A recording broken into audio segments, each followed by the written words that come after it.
The execution decree had already been signed. Inside the Mafia tribunal, 2 armed guards forced the plus-size maid onto her knees as the council silently watched her final moments. She stood accused of leaking confidential family records, an offense that demanded only one punishment: death. The executioner slowly raised his pistol. No one spoke. No one objected. Then the courtroom doors exploded inward. The ruthless Mafia Boss stormed inside, his furious command freezing every weapon in the room. He crossed the chamber without hesitation, determined to stop the execution. But before he could untie her hands, the trembling maid lifted her head and quietly confessed that she alone had committed the betrayal. The entire tribunal fell into stunned silence.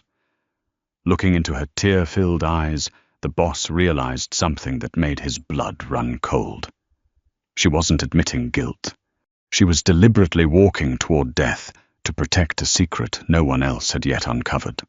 For nearly 7 years, no one inside the DeLuca estate had ever spoken the maid's name unless they needed something cleaned, carried, or repaired. She moved quietly through the sprawling mansion long before sunrise and long after everyone else had gone to sleep. She prepared breakfast for armed guards who barely looked at her, polished crystal glasses used during secret meetings, and carefully folded expensive suits stained with the consequences of the family's violent business. To the powerful people living under that roof, she was simply part of the background, as ordinary as the marble floors she scrubbed every morning. No one imagined that someone so invisible would one day become the center of the most shocking trial the family had witnessed in decades. The DeLuca syndicate ruled nearly every criminal operation across the eastern coast. Their power had been built on one principle that outweighed money, fear, and even blood: absolute loyalty. Members who failed a mission might receive another chance. Those who questioned an order might earn punishment. But anyone accused of betraying the family faced only one ending: execution. That was why every seat inside the underground tribunal had been filled before dawn. Captains, advisors, senior guards, accountants, and household staff all stood in complete silence beneath the cold glow of antique chandeliers. Nobody whispered. Nobody dared exchange opinions. The verdict had already spread throughout the estate before sunrise. The plus-size maid had sold confidential family information to a rival organization. If the accusation proved true, her death would serve as a warning to everyone else. At the center of the chamber, heavy iron chains restrained her wrists. Her knees rested painfully against the polished stone floor. Purple bruises darkened her arms after an entire night of interrogation, yet her breathing remained remarkably calm. She never begged. She never cried. That unusual composure unsettled several veteran guards who had witnessed countless executions before. People facing death usually panicked. She almost looked prepared. At the front of the chamber, the head of the council slowly opened a thick leather folder. Inside lay dozens of photographs, security footage, financial records, encrypted messages, phone logs. Every page seemed to tell the same story. According to the investigation, confidential shipment routes had disappeared from the family's encrypted archive 3 weeks earlier. Only 4 people had entered the restricted records room during that period. 3 possessed unquestionable alibis. The 4th was the maid. The council displayed enlarged security images, showing her pushing a cleaning cart through a restricted corridor shortly before midnight. Another photograph showed classified documents missing from the archive. Then came copies of anonymous bank transfers made to an account under a false identity. Finally, a witness claimed to have seen her secretly meeting an unknown man outside the estate several nights later. Individually, each piece of evidence raised suspicion. Together, they appeared impossible to refute. The council president slowly closed the folder. The evidence has been independently verified. His deep voice echoed throughout the chamber. The accused knowingly delivered confidential information to our enemies. Silence answered him. No one challenged the statement. Inside the DeLuca family, questioning the council without undeniable proof was considered an act of disloyalty. The old man turned toward the kneeling maid. "You have heard every charge." She quietly nodded. "You understand the punishment." "I do." His expression never changed. "Do you deny betraying this family?" The room became perfectly still. Even the guards seemed to stop breathing. One sentence could determine whether further investigation continued. One sentence could buy valuable time. She lifted her eyes for only a brief moment, then lowered them again. "No." Several servants gasped. One elderly housekeeper immediately covered her mouth with both hands. She had worked beside the young woman for years. She simply couldn't believe what she had just heard. The council president continued. "So you admit your guilt." A long silence followed. Then came 3 words. "I admit everything." No explanation. No excuse. No attempt to negotiate. It was the kind of confession investigators dreamed of obtaining. Clean. Simple. Final. The executioner stepped forward. His polished black shoes echoed against the stone floor. He inserted a fresh magazine into his pistol before pulling back the slide with practiced precision. The metallic sound seemed unnaturally loud. Several spectators instinctively looked away. Nobody wanted to witness what came next. Only the maid remained motionless. She quietly closed her eyes. Almost as if death itself had become a form of relief. Far above the underground chamber, a convoy of black vehicles raced through the estate gates. The lead sedan hadn't fully stopped before its rear door swung open. A tall man emerged, his face darker than the storm clouds gathering overhead. Damian Volkov, the ruthless head of the DeLuca syndicate. 2 minutes earlier, while returning from an emergency meeting in another city, he had received an encrypted phone call from the family's intelligence chief. The message lasted less than 20 seconds. The evidence was assembled too quickly. Someone inside the council bypassed standard verification. "I think the maid has been framed." The line disconnected immediately afterward. Damian called back. No answer. Then the signal vanished completely. He understood the danger at once. Either his intelligence chief had been silenced, or someone wanted the execution completed before he returned. He ordered his driver to ignore every speed restriction. The tires screamed across the estate courtyard. Bodyguards struggled to keep pace as Damian strode through the mansion without slowing once. Every servant instinctively stepped aside. Nobody had ever seen him move with such urgency. As he approached the underground tribunal, he heard the council president deliver the final words. "Carry out the sentence." The executioner raised the pistol. Damian didn't hesitate. With one violent kick, the massive courtroom doors burst inward. The explosion of splintered wood echoed through the chamber like cannon fire. Every weapon instantly turned toward the entrance. Then everyone recognized who had arrived. Complete silence followed. Damian ignored every elder, ignored every captain, ignored every guard aiming rifles in his direction. His eyes locked only on the kneeling woman. He crossed the courtroom in long, determined strides before stopping directly in front of her. For the first time, he noticed details hidden beneath the dim lighting. Fresh bruises around both wrists, a split lip, small traces of dried blood near one temple. Someone had struck her repeatedly during questioning. His jaw tightened. Without asking permission from the council, he reached toward the ropes binding her hands. Before his fingers touched the knots, she slowly opened her eyes. There was fear inside them. But there was something stronger, acceptance. She gave the smallest shake of her head. "Please," her voice trembled. "Don't save me." Damian stared at her in disbelief. Tell me what really happened." A single tear rolled down her cheek. "I betrayed the family." His hand froze. "You didn't." "I did. No. I deserve this." For several long seconds, neither of them moved. Damien had interrogated hundreds of criminals throughout his life. He knew every sign of deception: sweaty palms, rapid blinking, forced eye contact, shifting posture. She displayed none of them. Instead, she looked exactly like someone who had already accepted death for a reason far greater than herself. He slowly rose to his feet, then turned toward the council. His cold gaze swept across every elder seated before him. When he finally spoke, the entire chamber seemed to grow colder. "Cancel this execution." The council president frowned. She confessed. Damien's eyes never left the evidence stacked neatly across the tribunal table.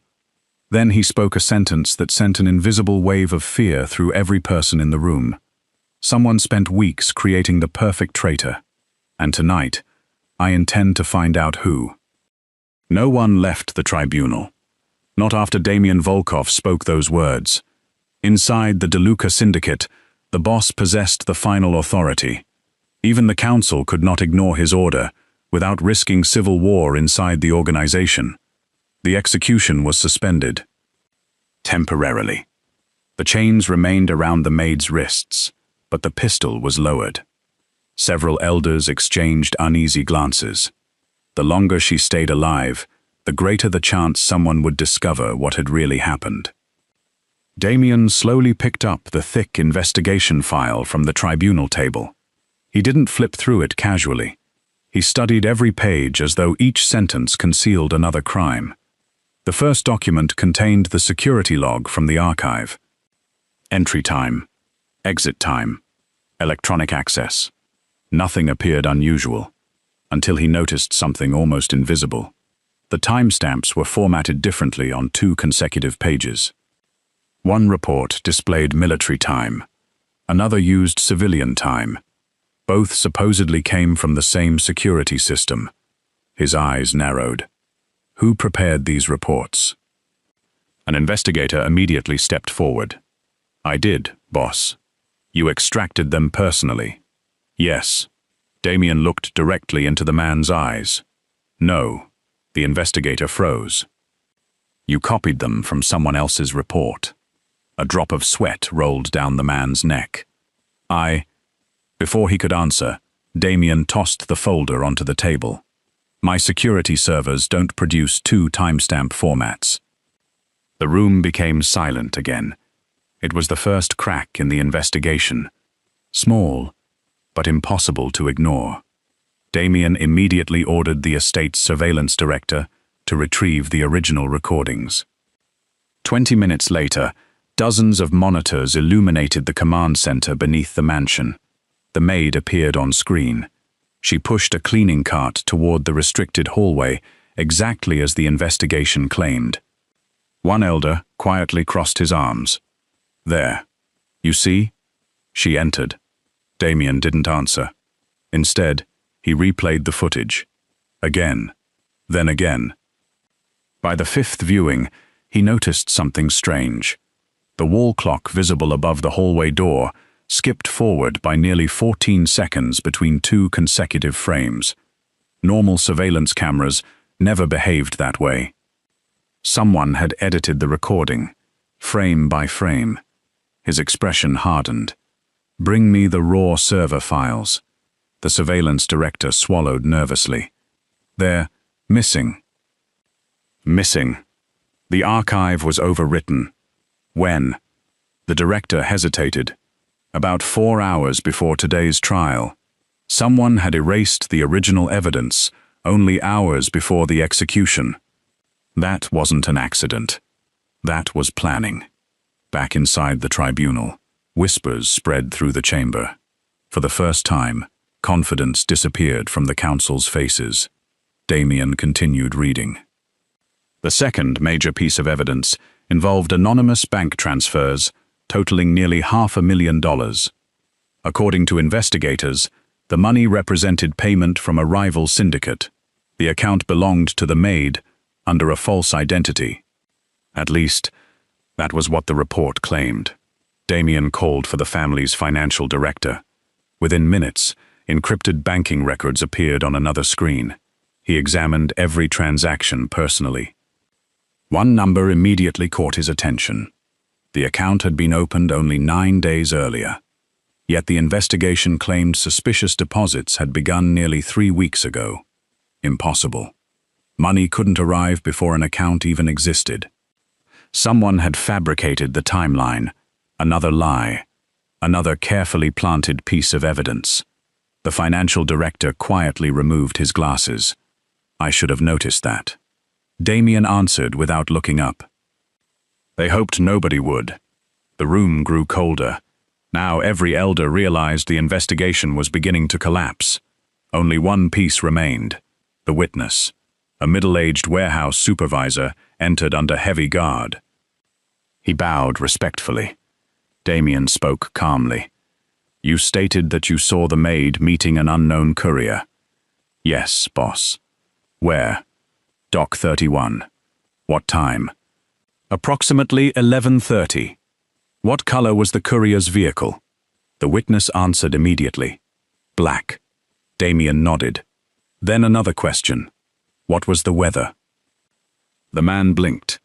It was raining. Damien slowly slid a weather report across the table. It didn't rain that night. The witness's face instantly lost all color. Silence. Damien waited. The witness avoided everyone's eyes. Finally, his shoulders collapsed.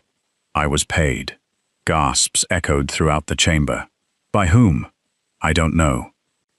They contacted me through intermediaries. How much? $50,000. To do what? Memorize a statement. The confession struck the tribunal harder than a gunshot. 3 pillars of the investigation had now collapsed. Edited footage, fabricated financial records, a purchased witness. Every accusation against the Maid was unraveling, yet the most unbelievable part remained unchanged.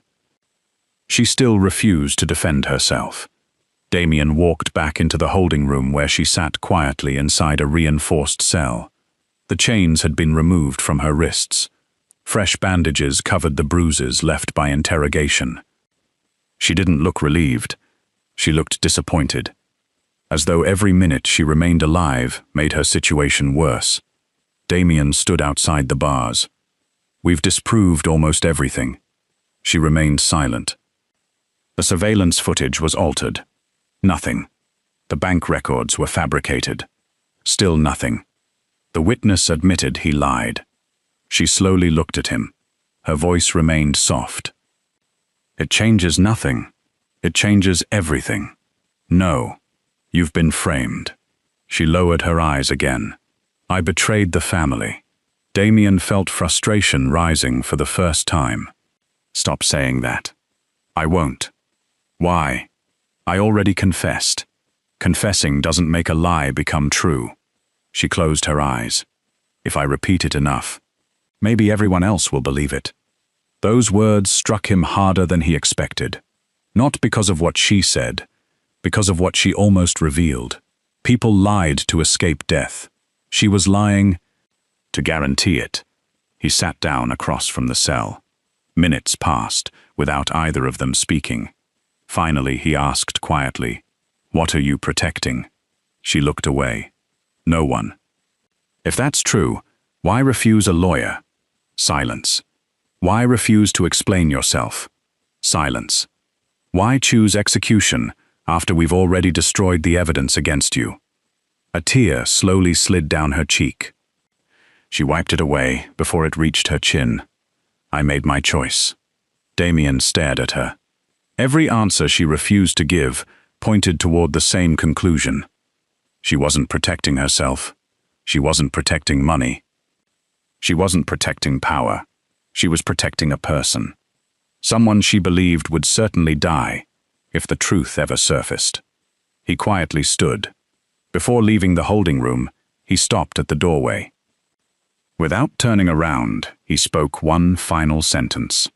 I've spent 20 years hunting traitors. He paused. And I've learned something. The innocent don't confess. The guilty don't stay silent. But people protecting someone they love will gladly do both. For the first time since her arrest, the maid's composure cracked. Her shoulders trembled. She didn't cry. She didn't speak. But Damien had already seen the truth hidden behind her silence. Somewhere beyond the walls of the DeLuca estate, someone was still alive, only because she had chosen to become the perfect scapegoat. The confession no longer mattered. The forged evidence no longer mattered. Damien now understood that the most dangerous clue in the entire case wasn't what had been fabricated. It was what the maid refused to say. For 3 consecutive days, the execution remained suspended. The council grew increasingly impatient. Rumors spread through every corner of the estate. Some claimed the boss had fallen in love with a servant. Others whispered that he had become weak. The elders demanded a final decision. Damien ignored them all. Instead, he reopened every file connected to the maid's life. Not the investigation. Her life, employment records, medical files, salary history, emergency contacts. There was almost nothing remarkable. She had no criminal record, no debts, no expensive purchases, no unexplained income. She rarely left the estate, except to buy groceries or visit a small apartment on the outskirts of the city every Sunday afternoon. One address appeared repeatedly over the last 4 years. The same apartment, the same visitor log, the same destination. Damien circled the address with a pen. Who's living there? His intelligence officer answered immediately. Her younger brother. Age? 19. Damien looked up. The investigation file says she has no living family. The officer frowned. It does. So who removed him from the records? No one answered. That single omission changed everything. Within an hour, Damien personally drove to the apartment. It wasn't hidden. It wasn't luxurious. It was a modest building squeezed between an old bakery and a repair shop. The mailbox still carried the siblings' family name. Inside the apartment, everything reflected ordinary people trying to survive. Second-hand furniture, old textbooks stacked neatly on a small table, bills carefully organized inside labeled envelopes. A faded family photograph rested beside a tiny lamp. The maid looked younger in the picture. Standing beside her was a thin teenage boy wearing an oversized school uniform. Both of them smiled with a happiness completely absent from the mansion where she now worked. Damien picked up another frame. Their parents. The officer quietly read through public records. Both died 6 years ago. Traffic accident. The sister became his legal guardian. Damien remained silent. He continued examining the apartment. Nothing suggested wealth. Nothing suggested betrayal. Everything suggested sacrifice. Then he noticed something strange. Every bill had been paid. Rent, electricity, school tuition, medical insurance, always on time. Always from the maid's modest salary. She hadn't merely supported her brother. She had built his entire future. A neighbor recognized Damien from television.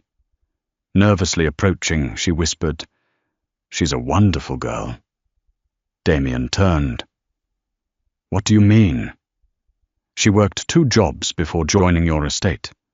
She never bought anything for herself. Every dollar went to that boy." The elderly woman smiled sadly.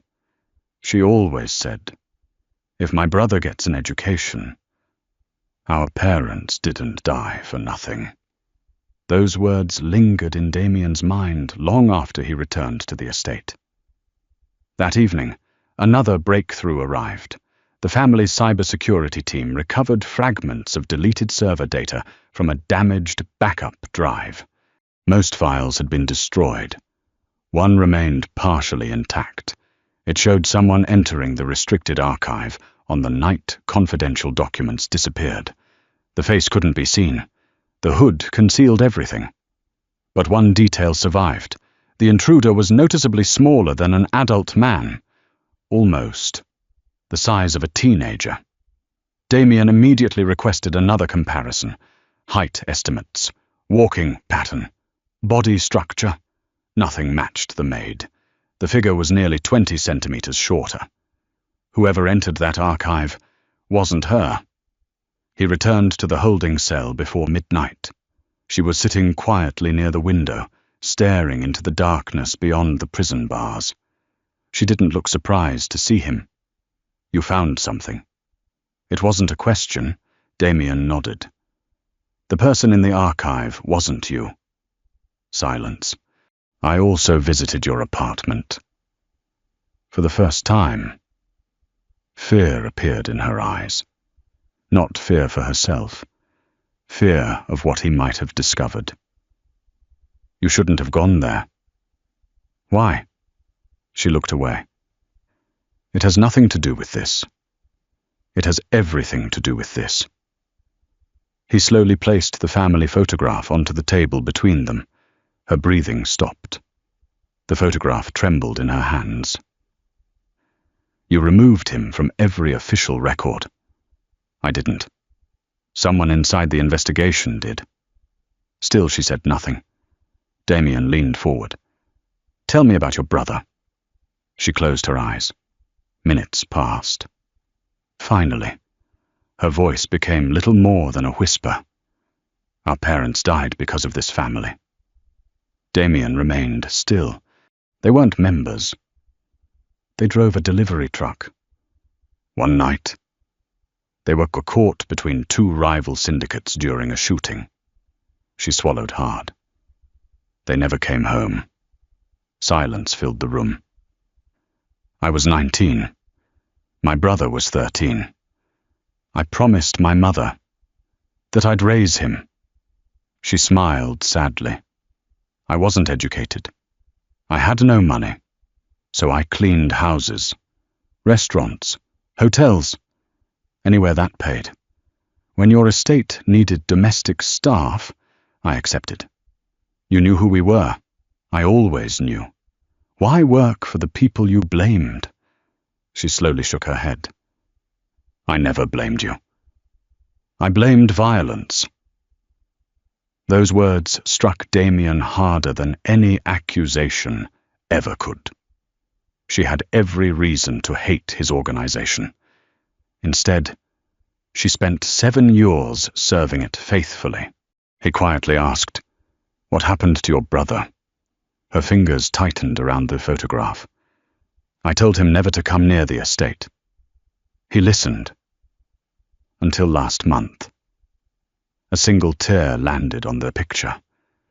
"He wanted to surprise me. He brought dinner after my shift. But someone stopped him outside the gates." Damien's expression hardened. "Who?" "I don't know. They told him I had been accused of stealing money. They said if he helped deliver one envelope, they would leave me alone." She covered her face. "He believed them. He thought he was protecting me." Damien understood immediately. The envelope, the teenager, the archive, everything suddenly aligned. "They used him." She nodded slowly. "They never told him what was inside. He thought it contained financial papers. It was classified intelligence.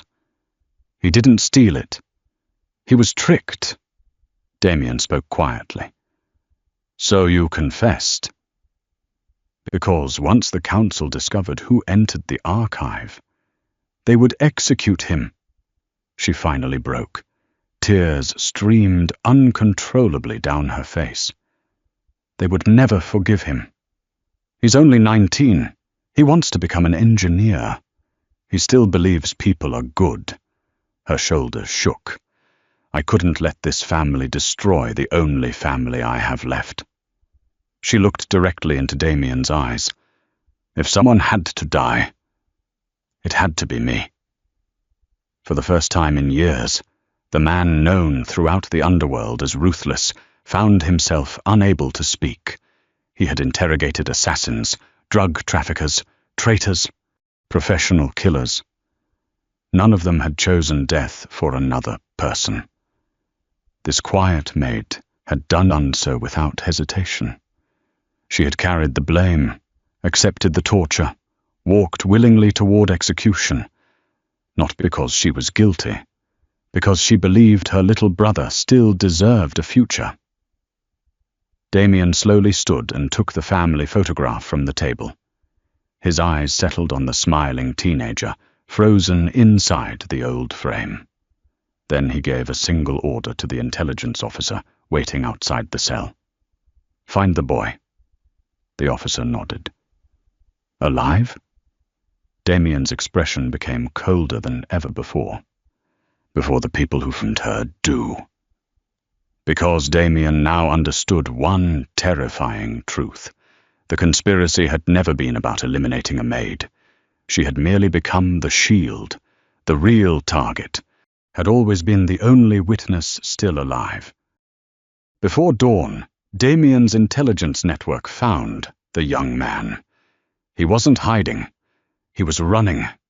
Not from the Mafia, from the guilt that had haunted him since the night he unknowingly delivered the envelope. For 3 days, he had slept inside abandoned train stations, convinced that every black sedan passing through the city carried men coming to kill him. He had switched off his phone, withdrawn the last few dollars from his account, and written a farewell letter to his sister. He never intended to survive. Damien's security team reached him first. When armed men surrounded the frightened teenager beneath an old railway bridge, he immediately raised both hands. "I'll go with you." His voice shook. "But please don't hurt my sister." Those words confirmed everything. The boy still believed she had been arrested because of him. Within an hour, Damien personally questioned him inside a secure room at the estate. The 19-year-old never tried to lie. He described every detail he could remember. A well-dressed man had approached him outside the estate nearly a month earlier. The stranger already knew his name. He knew where he studied. He knew his sister worked inside the DeLuca mansion. Most terrifying of all, he knew exactly how much the young man feared becoming a burden to her. The stranger claimed that certain employees had accused the maid of stealing money from the household. "If you help us deliver one envelope," the man had promised, "your sister will never be questioned." The teenager had believed him. He carried the sealed envelope through a side entrance, normally used by maintenance workers. A security guard waved him through without checking his identification. Another employee met him near the archive corridor, accepted the package, thanked him politely, and told him to leave immediately. He never entered the records room. He never touched confidential files. He never even knew what the envelope contained. Damien listened without interrupting.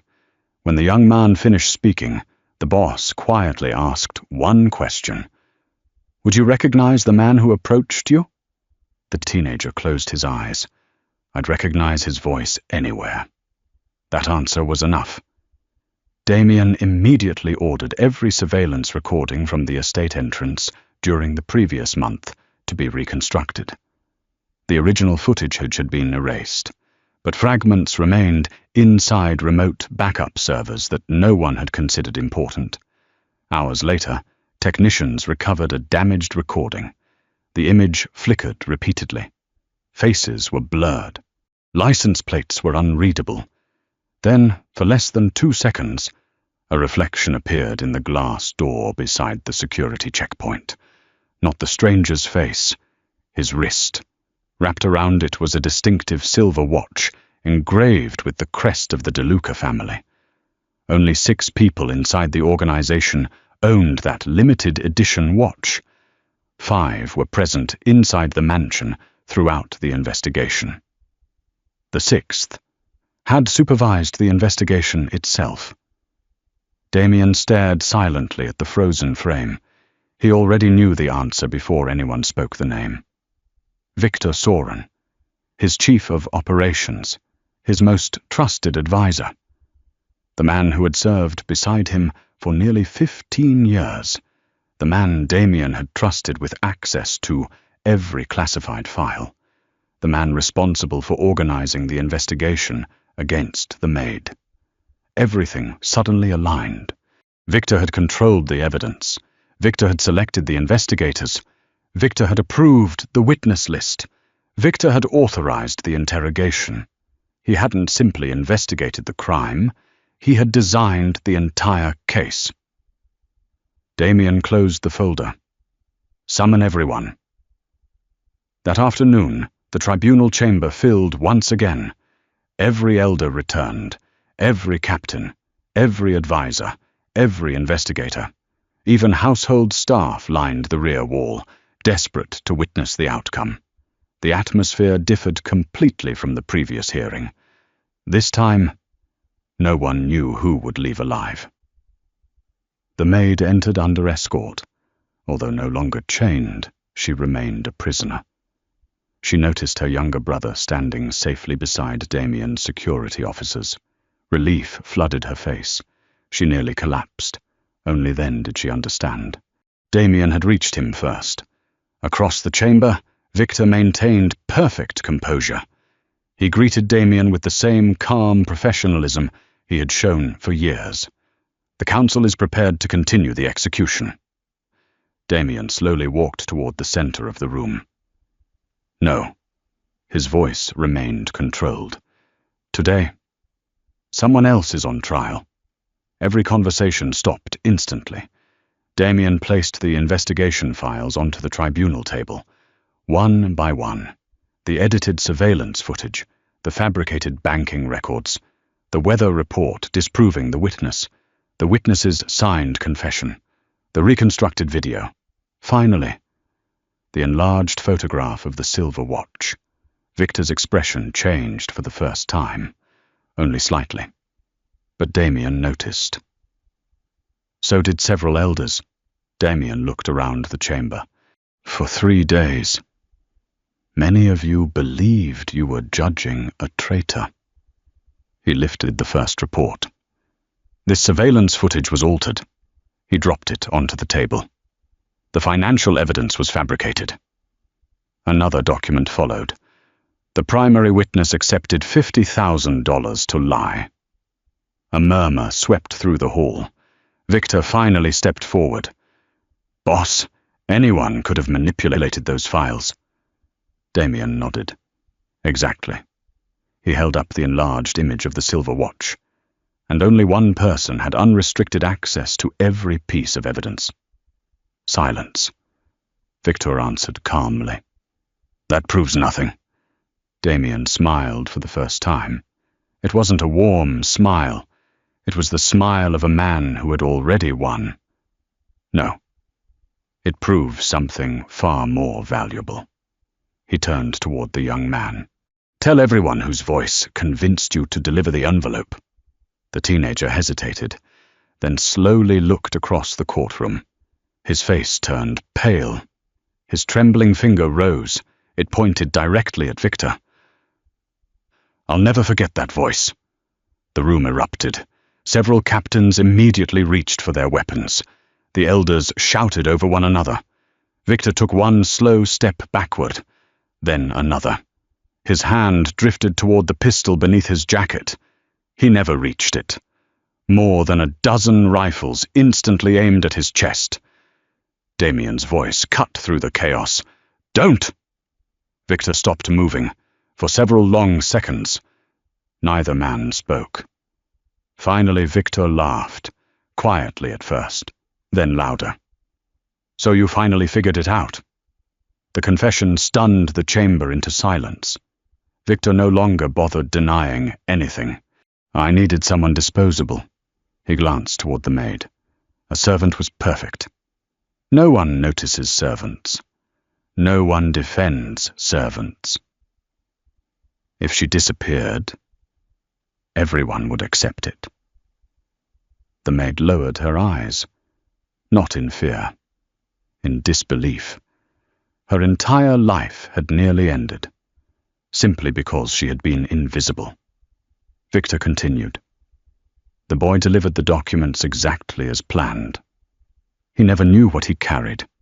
I erased the original recordings. I built the evidence. And your precious counsel accepted every word without asking a single question. His laughter echoed through the chamber. Damien slowly approached him. Their eyes met. Years of friendship vanished in complete silence. Finally, Damien turned toward the council. His voice carried through every corner of the tribunal. The woman you condemned was the only innocent person in this room. No one dared answer. Not one elder, not one captain, not one investigator. Because every person present realized the same painful truth.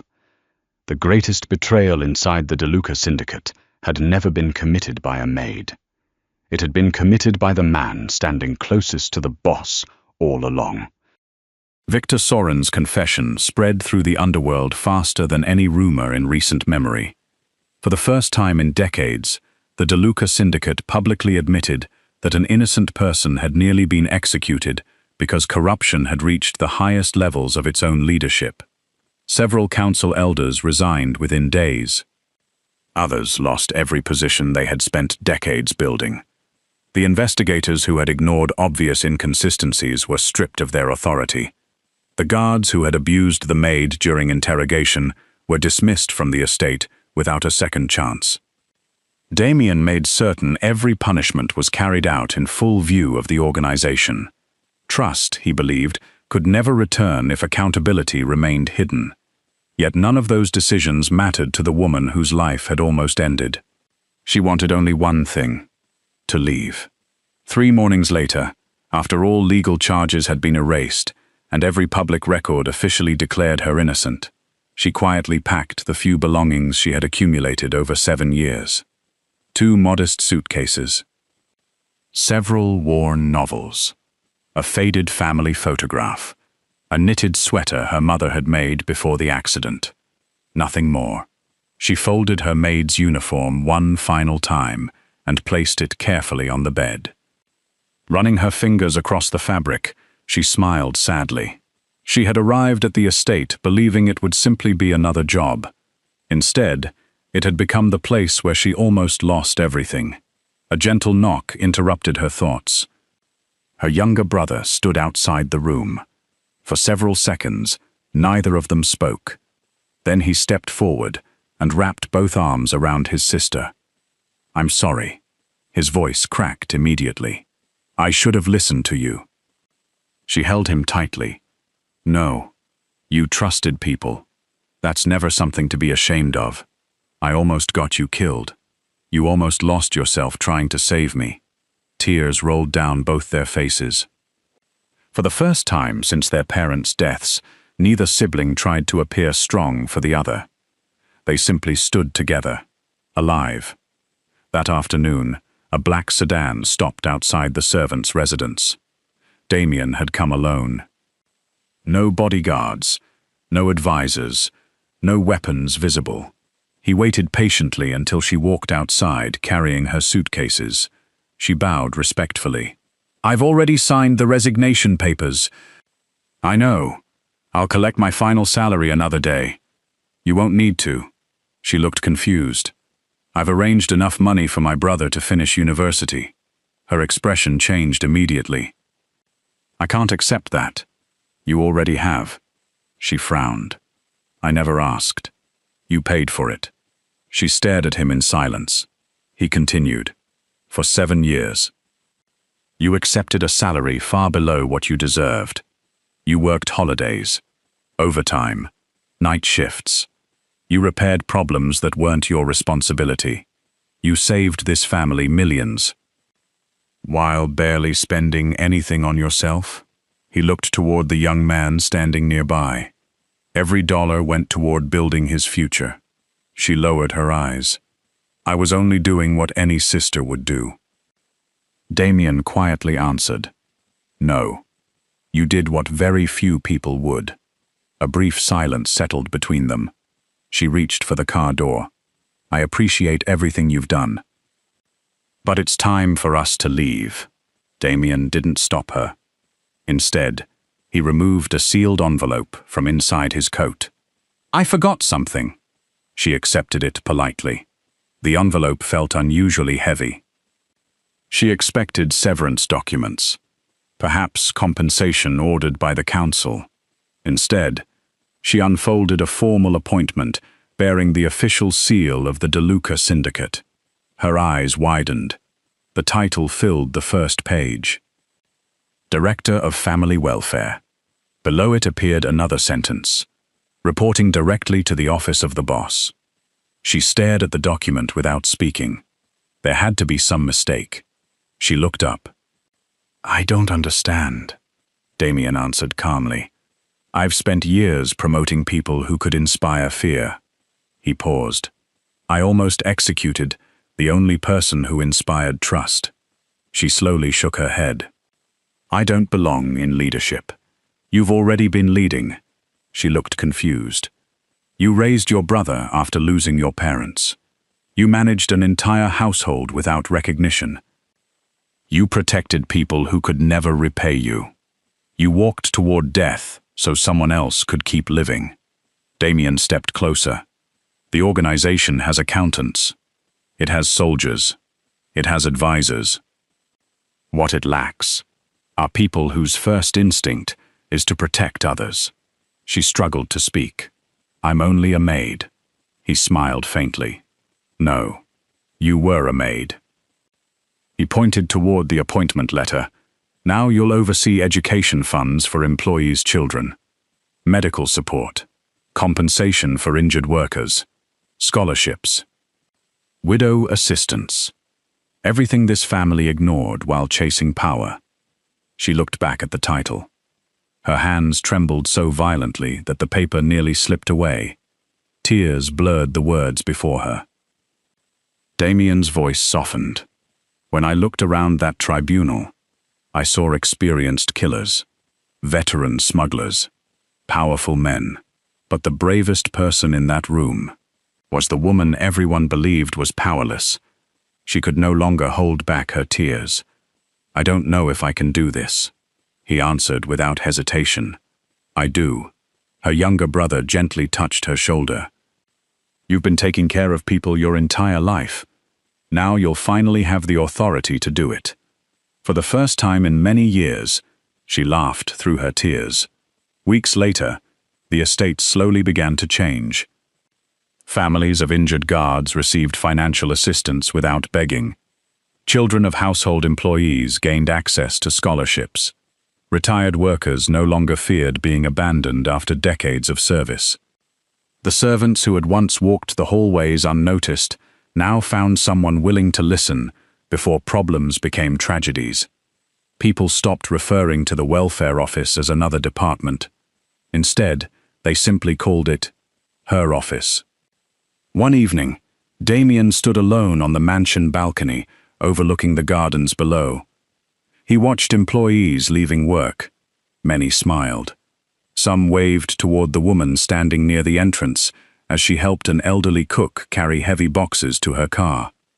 She still performed small acts of kindness herself. The new title had changed her responsibilities. It had never changed her heart. Damien quietly reflected on the trial that had almost ended her life. The forged evidence. The false confession. The execution that had been seconds away. If he had arrived 1 minute later, everything would have been different.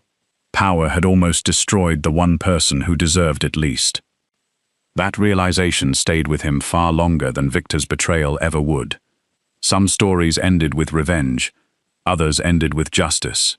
This one ended with something far more difficult to earn: trust. Because the strongest person inside the DeLuca family had never been the man who commanded an empire. It had been the ordinary woman who had been willing to give up her own life, so the last member of her family could keep his.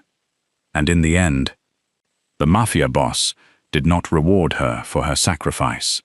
He rewarded her for proving that compassion could be stronger than fear, and that the rarest kind of loyalty was never demanded by power. It was freely given by the people with the kindest hearts.